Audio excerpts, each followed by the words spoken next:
Men Salohiddin Qusulim Bo'rboyevich 1991-yilda Payariq tumanida tug'ilganman.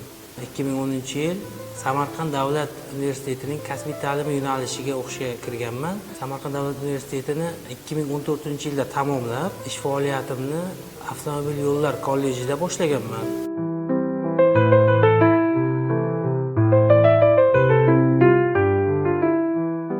4 yildan beri Samarqand shahridagi 81-umumiy o'rta ta'lim maktabida texnologiya fanidan dars berib kelmoqdaman.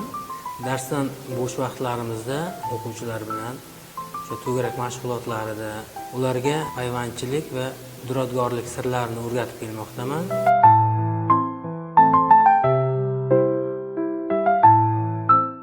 Ishdan bo'sh vaqtlarimdan bekor o'tirmayman.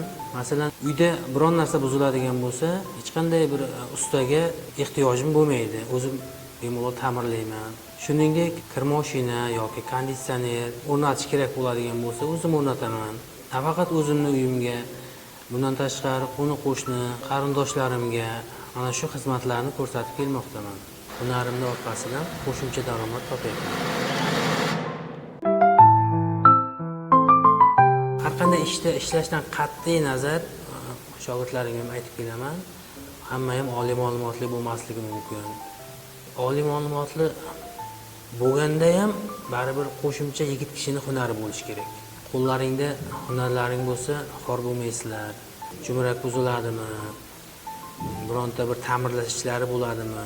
Uyingizga usta chaqirmoqchi bo'lsangiz, kerak bo'lsa 3 kunlab ham kutadigan holatlaringiz bo'ladi.